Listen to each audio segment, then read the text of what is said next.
Narendra Modi stadium सज्ज झाले आहे आणि सगळ्या जगाच्या नजरा आज जर कुठे असणार आहे ते म्हणजे आजच्या T20च्या रणसंग्रामाकडे. आणि यासाठी खास मराठमोळे प्रेक्षकही क्रिकेट शौकीन इकडे अहमदाबादमध्ये दाखल झाले. खास काही पुण्यातून लोक आलेले आहेत. त्यांनी कौतुक करावं लागेल. एक विशेष असा भारतीय ध्वजासह सगळं संपूर्ण संघाचा बॅनर करून आणलेला आहे. आज एक मोठी बॅटल आहे. खरं तर पुण्यातून आलेले आहेत. आज काय होईल मैदानात, कोण बाजी मारेल? आज जो बेस्ट खेळेल तो बाजी मारेल, पण सपोर्ट टीम इंडियाला आहे आणि टीम इंडियाने नक्कीच जिंकावं. आज खास लाख मुलाचं तिकीट निघून आलेलं आहे. काय वाटतं आज कोण जिंकेल? आज भारत जिंकेल आणि सूर्यकुमार शतक मारेल आणि इंडिया सलग दुसरा वर्ल्ड कप दुसऱ्यांदा वर्ल्ड कप जिंकेल. आज तुम्ही खास मॅच बघायला खास पुण्यातून आलेत. पुण्यातून अहमदाबाद एवढा प्रवास केलेला आहे.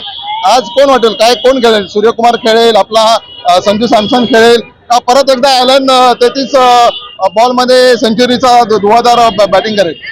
नाही, आज सर्व टीम खेळेल, सर्वांचं कॉन्ट्रीब्युशन असेल आणि भारत जिंकेल. आज काय पण सगळ्यात महत्वाचं म्हणजे आपली जर बॉलिंग लाईन बघितली, बुमराह सध्या खूप काय आहे, बॉलिंग मध्ये काय होईल?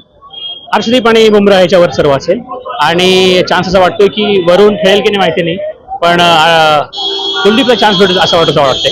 प्रेक्षकांना पण वाटतं. आज सगळ्यात महत्वाचं म्हणजे भारतीय संघाची जी बॅटिंग लाईन ती कायम राहणार आहे. बॅटिंग लाईन मध्ये बदल होणार नाहीये, परंतु जी आपला बॉलर आहे वरुण चक्रवर्तीच्या ऐवजी कुलदीपला मोठी संधी मिळणार आहे. त्यामुळे आजचा हा अहमदाबादचा जो वर्ल्ड कप आहे तो निश्चितच भारत जिंकेल अशा सगळ्या भारतीयांची अपेक्षा आहे.